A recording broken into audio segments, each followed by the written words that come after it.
France Maghreb 2, l'invité de la rédaction. Sans transition aucune, nous accueillons notre invité ici présent en studio. Choc thermique pour lui puisqu'il revient de Yaoundé, où il faisait quasi 30 degrés hier. Et aujourd'hui, il fait très froid à Paris. Maître Hakim Chergui, bonjour. Bonjour à vous. Bienvenue sur France Maghreb 2. Merci.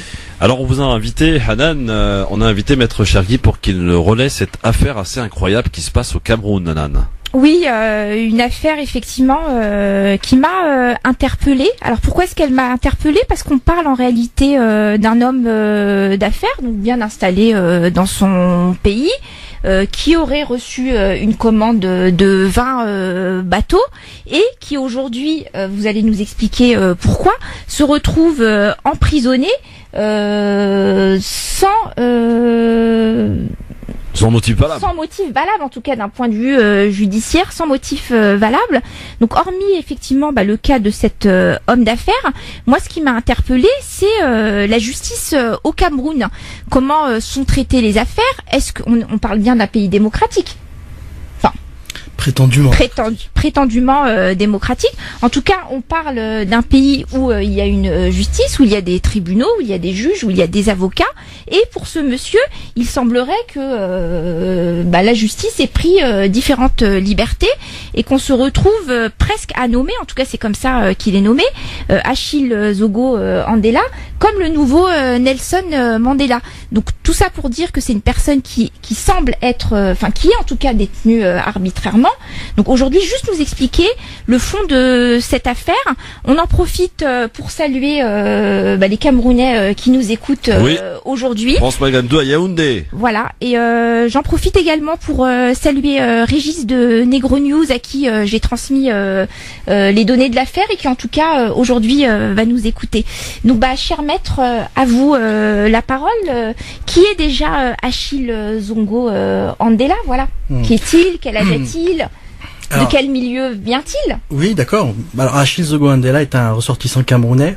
C'est un self-made man qui aujourd'hui a 62 ans et qui a fait fortune dans les affaires. Alors il y avait le thé Andela, il y avait la tisane Andela dans les années 80. Donc il a vraiment fait beaucoup de succès commercial. L'argent ne l'a pas protégé vraisemblablement. Absolument pas. Au plus fort de son succès, il employait plus de 3500 personnes. Ah oui. D'accord. Et est arrivée cette histoire. Alors je la résume en 2 mots de manière assez simple. À la demande de l'État du Cameroun, il monte une société pour acheter des chalutiers. Des chalutiers qui seront fabriqués en Espagne. Alors les chalutiers, pourquoi? Parce que les gens ne savent pas, mais le mot Cameroun vient du mot crevette, parce qu'il y a beaucoup de crevettes sur les côtes du Cameroun. Et il a décidé donc de travailler la crevette sur les côtes du Cameroun. Il est à la tête, donc il arrive, ils font un crédit avec l'État se porte caution, il récupère les 20 bateaux, il travaille. Donc voilà, un crédit, juste pour préciser à nos auditeurs, de 40 millions de dollars américains. Donc c'est pas du petit bateau là, Christophe, dont on parle. Oui, c'est du gros, du beau quoi. On est sur du très gros bateau. Et ce que fait monsieur Zogo Andela, c'est qu'il commence évidemment à travailler. Donc il emploie des gens, il forme des gens, etc. Et il se trouve confronté au fléau numéro 1 en Afrique, la corruption. Donc il a des pressions des commis de l'État qui veulent évidemment participer et bénéficier d'argent et de corruption. Et il refuse parce que c'est pas son mode de fonctionnement, c'est pas son éthique. Et ces bateaux sont arraisonnés de manière totalement arbitraire. Donc il les aura en gestion 18 mois, alors que le contrat comptait aller jusqu'à 15 ans. Et pendant 18 mois, il aura peu de temps pour travailler avec. Et il ne pourra évidemment pas payer les loyers des bateaux et rembourser l'État. Parce qu'on a j'entends bien ce que vous dites, mais on a des faits contradictoires où il est dit, alors je sais pas, on trouve ça sur internet, vous pourrez le trouver très facilement. On dit qu'en réalité votre client s'est accaparé les bateaux. Alors c'est faux. D'abord, c'est une société, et lui il était gérant de la société. Déjà le premier scandale est là, c'est une affaire commerciale, et l'État camerounais, pour des raisons que j'exposerai peut-être après, et qui sont des raisons purement politiques, a décidé d'en faire une affaire pénale. C'est un prisonnier politique. Carrément. Ouais. Évidemment. Il sert de bouc émissaire, je le dis tout de suite, de but en blanc, il sert de bouc émissaire pour finalement camoufler les véritables responsables du détournement des bateaux qui a eu lieu après que les bateaux lui ont été retirés, et qui sont des gens extrêmement bien placés, et à la tête desquels Monsieur Dieudonné Evoumekou, qui est le neveu et le fils adoptif du président Paul Biya. D'accord. Ah oui. C'est pour ça qu'ils l'ont mis en prison en pensant que ça justifierait, et qu'ils l'ont laissé croupir en prison pendant 8 ans, jusqu'à ce que l'ONU condamne l'État du Cameroun pour détention arbitraire. 8 ans sans jugement. Il est en prison depuis instruction. 2011, hein. Exactement. Voilà.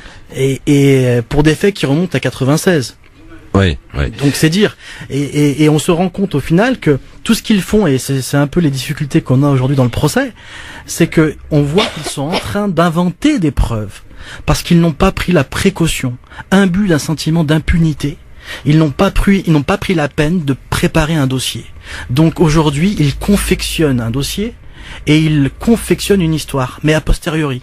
Et ça, c'est ce qui nous permet de les contredire point par point. Alors juste pour revenir peut-être de manière un petit peu plus claire pour nos auditeurs. Donc Oui. il y a eu en tout cas un crédit de contracté pour l'achat de 20 bateaux. Ces bateaux-là ont commencé à être exploités Tout à fait. par votre client. Et qu'est-ce qui s'est passé à partir du moment où ils ont été exploités? Parce qu'en réalité, entre le moment où ils ont commencé à être exploités, donc en octobre 2002, je crois, jusqu'en mars. Un peu avant, 99. D'accord. En tout cas, entre le moment où ils ont commencé à être exploités et le moment où les bateaux ont été mis sous séquestre en 2003, qu'est-ce qui s'est passé? Ah, c'est Pourquoi simple. est-ce qu'ils ont été mis sous séquestre, ces bateaux-là? Ah bah c'est simple. Comme ils ne On parle voulaient pas de payer. non-paiement. Non, c'est pas ça. Ce qui s'est passé, c'est comme Des il ne voulait loyers pas payer. Non, les loyers, il en a payé une partie.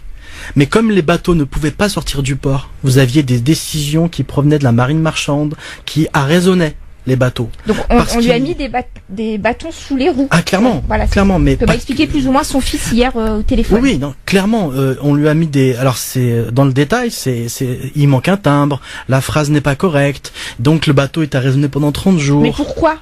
Bah parce que vous ne graissez pas la patte à tous les échelons de la hiérarchie. Mais votre client, je veux dire, moi je suis marocaine et je le dis de manière très détendue, il est camerounais, il sait très bien comment ça se passe là-bas. Pourquoi est-ce qu'il n'a pas voulu? Graisser la patte? Oui. Ah bah parce que Et- c'est pas son éthique. Il faut savoir Alors, qu'Achille vous êtes en train de Zogwandela. me dire, excusez-moi maître, avec tout le respect que je dois avec votre client, que du jour au lendemain, cet homme est devenu incorruptible. Enfin, je veux dire, pour atteindre ce niveau de puissance économique, derrière, forcément, on le sait, après, je m'avance peut-être, que pour avancer puis pouvoir embaucher 3200 à 3500 personnes, c'est que derrière, on a fait plus ou moins pas partie du système.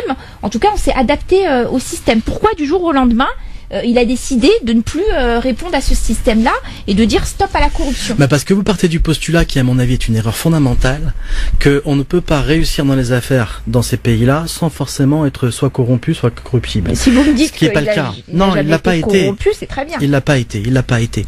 On a affaire à un homme qui n'a jamais volé un franc. Et dans le C'est même pas dossier, du vol en réalité, c'est le système qui veut ça en fait. bah, c'est du vol par rapport à l'argent qui provient Oui, de l'argent, qui bien est sûr. l'argent public. C'est l'argent public, donc c'est l'argent du peuple.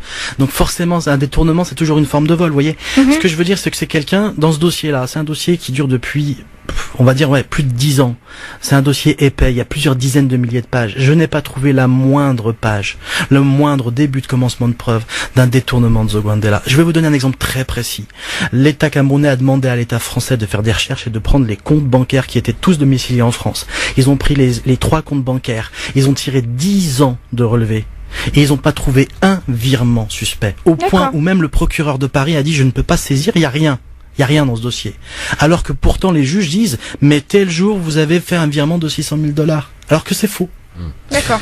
Donc on comprend bien en tout cas qu'il y a un acharnement, selon vous dire, en tout cas de ce qui apparaît de cette affaire concernant votre client, qui donc vous l'avez spécifié est pour vous un prisonnier politique. Il se trouve quand même qu'il est injustement enfermé depuis, je crois, 2011. Voilà. Sans jugement réel, sans savoir pourquoi il est en prison. Et on a eu à lui demander, en tout cas, les conditions de détention, parce que c'est important. Donc à Yaoundé, je vous propose de l'écouter.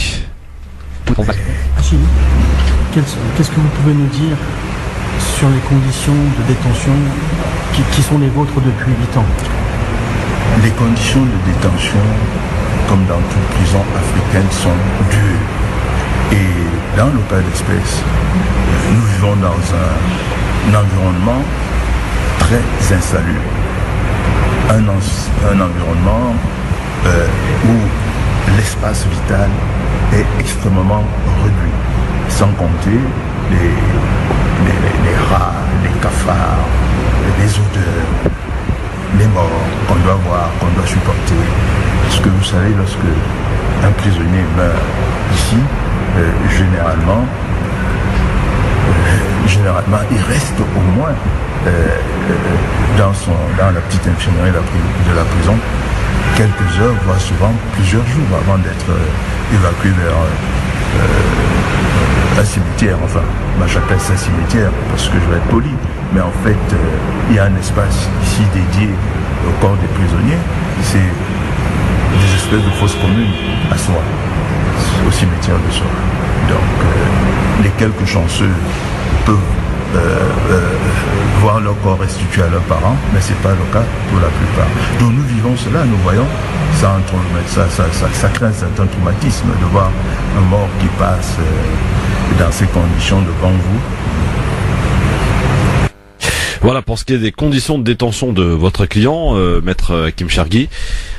Pourquoi vous a-t-il choisi, vous, avocat ici à Paris, c'est ça? Alors il m'a pas choisi moi personnellement, on a un collectif d'avocats avec Joseph Breham, Calvin Job, Laurence Gregg. Et parce que on fait ce qu'on appelle du cause lawyering. Nous faisons avancer des causes sociales en utilisant des causes judiciaires. Ouais. Et voilà, donc on a rencontré son fils qui nous a alerté sur la situation, puis on a décidé de prendre le dossier à bras-le-corps parce qu'il nous semblait que les violations des droits humains de ce monsieur étaient tellement évidentes qu'on ne pouvait pas laisser l'affaire sans défense. Pour en revenir sur les violations des droits humains, je pense qu'il est important de le préciser. Aujourd'hui, votre client, il a des problèmes de santé, il a pratiquement pas accès à des soins. Donc peut-être nous expliquer ses conditions de vie à lui. Quel problème de santé il a, Il n'a pas de passe-droit en tout cas en prison.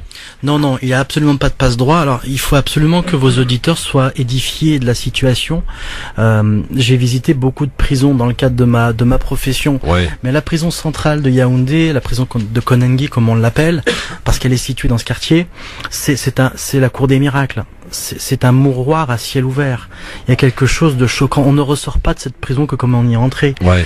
C'est une prison qui fait 3000 mètres carrés et qui contient 5000 prisonniers. Enfants, femmes, hommes. Prévenus, condamnés.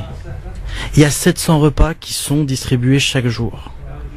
Il y a peut-être plus de rats que d'êtres humains. Il y a un mort tous les 2 ou 3 jours. Notre première venue à Yaoundé, à la prison, on a été reçu justement par un cadavre qui sortait au même moment et qui était engouffré dans le coffre d'un taxi. Au même moment, on nous faisait attendre un quart d'heure devant la porte de la prison parce qu'en fait, quelqu'un avait cherché à s'enfuir, on lui avait tiré dans les jambes et que le régisseur de l'époque avait demandé à ce qu'on nettoie le sang pour que les avocats français ne le voient pas. C'est des gens en haillons que quand on rentre dedans, les gens viennent nous voir, nous touchent pour essayer d'avoir un stylo, de l'argent, peu importe. C'est extrêmement éprouvant humainement de voir ça. Et ces gens-là sont tous placés dans cette prison-là. Est-ce que du fait peut-être qu'il ait un petit peu plus de moyens financiers, votre client, que d'autres, il est plus à l'aise dans cette prison ou c'est pareil? Enfin, il mange à sa faim? Comment ça se passe? Il fait partie de cette catégorie de prisonniers qui vit exclusivement au crochet de sa famille. D'accord. L'État ne lui donne pas un comprimé de paracétamol. L'État ne lui donne pas un pansement. Alors qu'il a 5 pathologies potentiellement létales, chroniques, à cause de la détention. L'État ne lui donne rien, c'est sa famille qui lui donne, mais comme j'ai envie de dire, tous les prisonniers qui ont une famille présente. Et pour ceux qui n'en ont pas, alors ils se prostituent en prison, voilà, et c'est... Ouais, c'est la jungle, quoi, c'est terrible. Il a informé le président de la République ou le ministre de l'Intérieur, ou les deux d'ailleurs, de ces conditions de détention. Vous attendez réellement une réponse? Alors, je vais vous donner une réponse très simple. Les chiffres que j'ai donnés, vous imaginez que j'ai pas fait l'arpentage de la prison. Je les ai pris du rapport officiel du ministère de la Justice. Oui, comme ça c'est clair. Voilà, c'est reconnu. C'est assumé. Et ça, c'est la prison centrale, c'est-à-dire c'est la plus grande prison du Cameroun. Il y avait une audience hier concernant votre client. Que s'est-il passé? Quel était l'objet et l'objectif de cette audience? L'audience d'hier. Il faut comprendre que, puisque l'ONU a condamné le Cameroun pour détention arbitraire, les autorités du Cameroun se sont dépêchées, après 8 ans, pour le juger. Mais le juger à la va-vite. Donc depuis 1 an et demi, audience après audience, on multiplie les incidents de procédure pour retarder l'échéance et pour finalement imposer notre agenda à un mouvement organisé qui ne sert qu'à couper la tête d'Achille Zogandela. On y est arrivé. Hier était l'audience de plaidoirie, donc l'audience où la défense s'exprime. Et j'ai évoqué les dispositions, et il faut comprendre ce que je vais dire, c'est que en France ou en Europe ou en Occident de manière générale, quand on fait du droit, comme disait Victor Hugo, le droit est un théorème. Pour dire par là, la justice est un théorème, c'est quelque chose de carré, physique, c'est mathématique. Le tribunal criminel spécial de Yaoundé, qui juge les affaires de détournement de deniers publics au Cameroun, c'est pas un théorème, c'est une hypothèse, la justice. Ils font ce qu'ils veulent. Je vais vous donner 2 anecdotes, si vous me permettez, qui vont être... Vous avez dénoncé d'ailleurs cette parodie de justice par un coup d'éclat, si vous pouvez nous en parler. Oui. Ça m'a amusé, et ça a amusé aussi les prisonniers, paraît-il. Oui. Ils ont pas l'occasion de voir des avocats étrangers, premièrement, et encore moins des avocats impertinents qui remettent en cause de manière assez virulente le statu quo et l'impunité des magistrats. Alors, la première fois, vous voyez, quand on est arrivé au Cameroun, on avait une décision de l'ONU qui ordonnait au Cameroun de libérer Zogandela avant tout jugement et de l'indemniser. Donc on est arrivé avec une décision qui s'applique. Donc elle date de quand, cette décision, d'octobre 2017. D'accord. Et donc, pratiquement 1 an après, il est toujours en prison. Toujours. Et justement, on est allé au tribunal pour demander la libération en leur disant, écoutez, c'est écrit, c'est une décision de justice internationale, ça s'applique. Ouais. Donc vous le libérez et vous le jugez. Et là, l'avocat général demande 1 mois de délai, ce qu'il n'avait jamais fait. Donc au bout d'1 mois, on s'est dit, il va nous préparer un argumentaire extrêmement pointu sur le droit international. Au bout d'1 mois, il se lève, il fait la chronologie de l'histoire en 3 minutes. Donc c'est l'avocat général du Cameroun.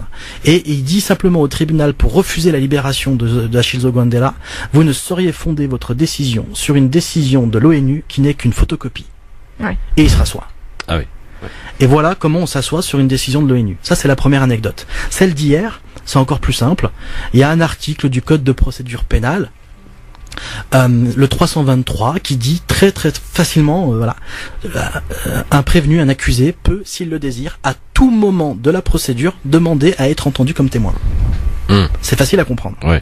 Hier, on arrive et je dis, mon client exprime le désir, conformément à cet article, d'être entendu comme témoin. Et là, les juges qui ne veulent pas entendre Achille Zogandela, c'est pour ça qu'il n'a jamais été entendu. Il n'a jamais été confronté à ses accusateurs. Il était en prison, malade, avec un certificat médical du médecin de la prison, et on a quand même fait son procès sans lui. On a entendu bizarrement les témoins de l'accusation le jour où il était malade. Vous voyez, truc pipoté depuis le début. Et pourquoi? Parce qu'il a des preuves. Il a au moins 1000 pages de preuves, de virements, de trucs qui mettent en cause les commis de l'État, et vous mes coups, des ambassadeurs qui ont récupéré les bateaux et qui depuis 15 ans les administrent et les gèrent et récupèrent l'argent à des fins personnelles. On a les preuves de ça. C'est pas une... C'est lui qui s'est fait voler finalement dans l'histoire. Oui, bien sûr. Et moi je dis que lui il servait de cache-misère par rapport au détournement qui aujourd'hui a encore lieu sur ces bateaux-là. Et donc... Le juge dit non, maître, on ne peut pas l'entendre comme témoin parce que c'est la plaidoirie. Alors là, j'ai été obligé, je suis rentré dans ce qu'on appelle chez les avocats la défense de rupture, qui a été théorisée par Jacques Vergès. C'est-à-dire que je considère que dès lors que le tribunal, et c'est ce que je leur ai dit, dès lors que votre juridiction viole la loi, elle perd le titre de juridiction. Et vous savez, moi, le serment que j'ai prêté en tant qu'avocat et le sens que j'accorde au port de ma robe m'interdit de porter ma robe en dehors d'une enceinte judiciaire. Or, vous n'êtes plus une enceinte judiciaire. Donc je leur ai dit, pour la première fois de ma carrière, je me suis déshabillé. Ah oui, vous avez enlevé la robe. J'ai enlevé ma robe et je l'ai jetée sur le banc, et par signe de défi, je me suis installé et il y avait un journal devant moi, j'ai croisé les jambes et j'ai ouvert le journal en les laissant continuer leur cirque. Comment ça s'est terminé? Et ils étaient extrêmement gênés, ils ont fixé une date pour le délibérer. Ouais. Le 13 novembre prochain, il sera, je l'annonce sans être Nostradamus, il sera condamné à l'emprisonnement à vie. À vie? À vie, bien sûr. Ils font au poids. On lui reproche 30 milliards de francs CFA, c'est la vie. Aujourd'hui, qu'est-ce qu'il va faire qui peut être libéré, cet homme d'affaires en réalité? C'est simple. Je crois que la pire des choses pour permettre à l'injustice de se généraliser, c'est le silence. D'accord. Premièrement, il faut que tout le monde sache. Il faut que les gens qui veulent le mettre en prison, qui veulent le maintenir en prison, qui l'ont mis en prison parce qu'ils pensaient qu'il était petit, seul et isolé, se rendent compte aujourd'hui qu'il n'est pas seul, qu'il n'est pas isolé. Est-ce que c'est un cas à part ou est-ce que... Non, ce n'est pas un cas à part. Sauf que lui, ce qui distingue son cas des autres cas de l'opération Épervier, c'est que lui, c'était pas un homme politique. Il a jamais fait de politique. D'accord. C'était simplement un industriel. Oui, mais il a pas fait de politique, mais il a simplement, j'allais dire, peut-être entravé ou gêné les politiques. Évidemment. Dans son action, dans ses affaires. Évidemment. Ouais. C'est là toute la nuance et c'est là peut-être la complexité. Président, il y a des choses. Nouveau, il a de nouveau que le nom, c'est le même. c'est le même système. Non.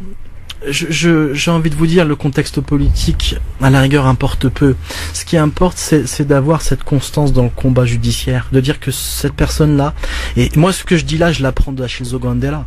C'est un homme extraordinaire. Vous avez évoqué Mandela, mais je peux, sans trembler du menton, vous dire oui, effectivement, il s'inscrit dans la lignée de Mandela, ce gars-là. C'est quelqu'un qui, en 8 ans de prison, et il faut savoir qu'il est passé par, on lui a retiré, enfin, il a perdu son épouse, ses enfants, on lui a retiré ses biens, on lui a gelé, on a pris son argent, il a plus rien.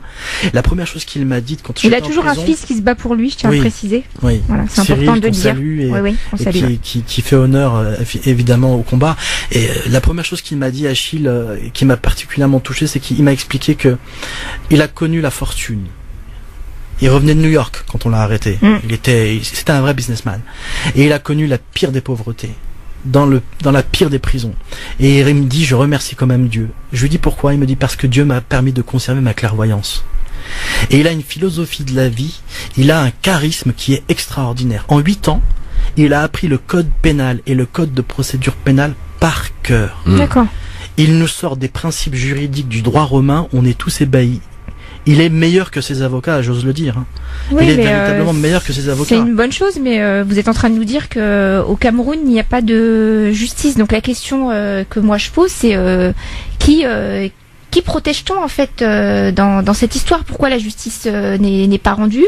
Et qui derrière protège-t-on? Vous nous dites effectivement, il faut parler de l'affaire. Bah oui, effectivement, on a une vidéo, on va la mettre sur les réseaux. Vous êtes là en notre compagnie, on va essayer de prendre des contacts à droite à gauche. Mais en réalité, si on dénonce pas les personnes qui doivent être emprisonnées, ça n'avancera pas. Si on met pas des noms précis, est-ce que vous pouvez nous donner des noms aujourd'hui qui s'acharnent sur le sort de Achille Zogandela? C'est simple. En premier lieu, on a Laurent Esso, qui est le ministre de la Justice et qui est un super ministre dans le gouvernement camerounais. Donc ministre depuis quand? Depuis longtemps. D'accord. Depuis longtemps. On dit que son influence est supérieure au Premier ministre. Vous voyez, c'est pour dire. D'accord. Vous avez Dieudonné Evoumekou, qui est le fils et le neveu du président, qui est actuellement gouverneur à la Banque centrale des États d'Afrique. Vous avez des ambassadeurs qui sont, je pense, toujours en fonction. Nseke Guillaume, etc. Enfin, il y a des noms. Ce que je veux dire, c'est que puis vous avez aussi, pour moi, les magistrats. Le président Lombago, le président Ndjéré, des gens qui viennent régulièrement en France. C'est ça l'intérêt de ce combat. Pourquoi il faut le délocaliser en France?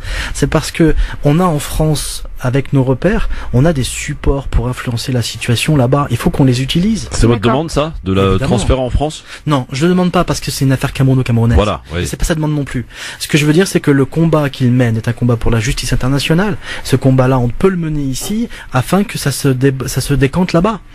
Et je pense et je sais que les Camerounais sont extrêmement sensibles au fait qu'il y ait des avocats blancs, des avocats français qui regardent qui regardent le Cameroun au-delà des intérêts purement économiques ou de la spéculation. Ils sont très sensibles à ça. Est-ce qu'il y a des politiques ici, y compris dans ce pays en France, qui pourraient peut-être influencer? J'imagine. Ce que j'ai cru comprendre, c'est facile à dire. Je le sais.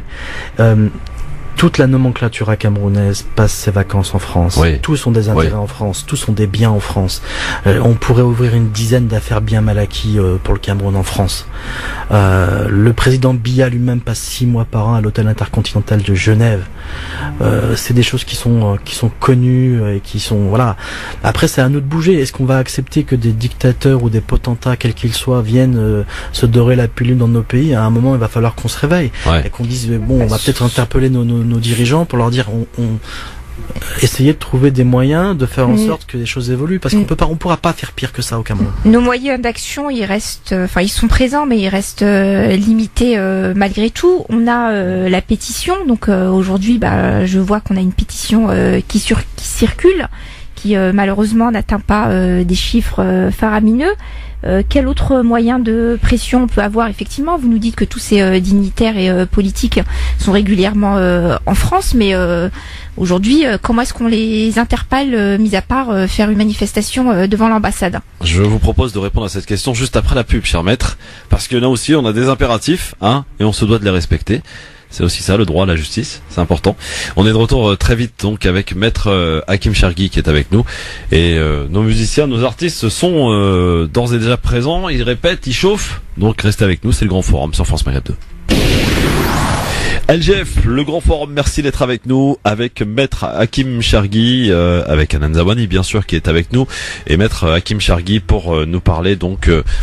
nous relater cette histoire assez j'allais dire classique, mais non, pas forcément classique en Afrique, avec cette justice plus qu'à 2 vitesses pour le coup là.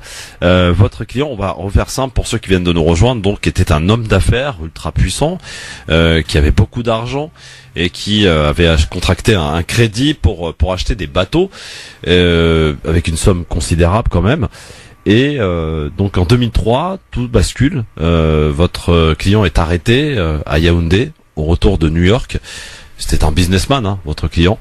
Et donc les ennuis ont commencé. Il est en prison donc depuis 2011 sans aucune, j'allais dire, raison valable.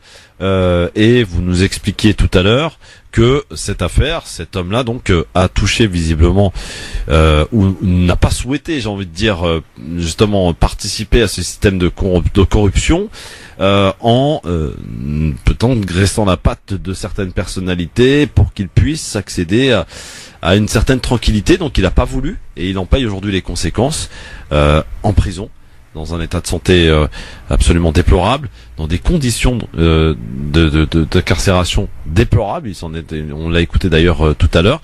Il y a eu une audience donc hier, et vous nous dites que donc la décision devrait être rendue au mois de novembre. Il devrait être emprisonné à vie. Tout à fait. Voilà. Tout à fait. Pour faire simple, Oui, non, voilà. c'est ça. C'est la conséquence de ce qu'on appelle une justice aux ordres, d'une justice caporalisée, instrumentalisée à des fins politiques, une justice qui n'en est pas une justice qui se pare des oripeaux du droit, mais qui finalement ne fait que le trahir. Vous avez cette juridiction est une juridiction d'exception. Nous avons écrit avec mes confrères au président Paul Biya une lettre ouverte pour dénoncer tout ça. Oui. Et la première phrase résumait entièrement ce qui se passe, c'est-à-dire de établir une juridiction d'exception. C'est un droit. Faire du droit par exception, c'est un crime. Et c'est très exactement ce qui se passe. C'est pour ça que, c'est ce que j'ai pu dire hier au tribunal. Je comprends pourquoi ce tribunal s'appelle le tribunal criminel spécial. Il est effectivement spécial et criminel. Alors, en quoi on peut vous aider, vous, les auditeurs qui nous écoutent cet après-midi, à l'écoute de France Maghreb 2, en médiatisant cette affaire, bien sûr, mais de quelle manière peut-on vous aider? Alors, j'ai pas de solution miracle. Peut-on aider votre client plutôt? Oui. Alors je suis pas activiste pour le coup. Ce que je sais, c'est que toutes les causes qui ont un jour vu le jour et abouti à quelque chose de positif sont des causes qui ont été partagées. Donc il faut partager l'histoire, interroger, chercher à savoir. Évidemment, la famille... Est-ce que ça aura de l'impact, même de le démédiatiser? Est-ce que ça va arriver jusqu'aux oreilles des politiques là-bas? On l'a écouté là, je crois. Oui. Je vais être très clair. Dans le bureau du premier président du tribunal criminel spécial, Emmanuel Njéré, il y a la télévision et il regarde France 24. Il regarde que ça. Au Cameroun, les dirigeants ne regardent que ce qui se passe en France et en Europe. Ouais. Mais vous êtes sur France Maghreb 2 là aujourd'hui, Oui. pas sur France 24, on est d'accord. Je le sais, mais je suis pas non plus, je suis pas non plus convaincu que vous ne soyez pas écoutés là-bas. Ils sont très attentifs à tout ce qui se passe, tout ce qui, les réseaux sociaux, vraiment, ils sont très attentifs. En tout cas, on va partager, Hanan, donc les vidéos de témoignages de ce monsieur, actuellement enfermé en prison, sur les réseaux sociaux, Tout à fait. nos réseaux sociaux de l'émission, Twitter, LGF officiel, Christophe Le Grand Forum sur Facebook. Prochaine On va audience, surtout suivre l'avancée l'avancée de cette affaire, de avec cette affaire, la voilà. décision rendue au mois de novembre, c'est ça? Le 13 novembre. 13 novembre. 30. Oui, 13 novembre. Donc vous allez vous déplacer évidemment. Fortement. Oui. Vous en entendez pas grand-chose visiblement. Si, l'emprisonnement à vie. Je sais que c'est un combat qui est tracé d'avance. J'arrive à le lire, Et depuis un moment. comment on accueille ça quand on est avocat, vous qui cherchez justement à prouver l'innocence de votre client, qui passez des heures à éplucher le droit camerounais pour essayer de trouver la faille, pour essayer de trouver une porte de sortie pour votre client, et vous nous dites aujourd'hui, vous êtes quelque part un peu résigné. Non, absolument pas résigné. Je l'accueille avec rage et fureur. Rage et fureur. Est-ce que la rage fera sortir votre client de prison? C'est ça le problème.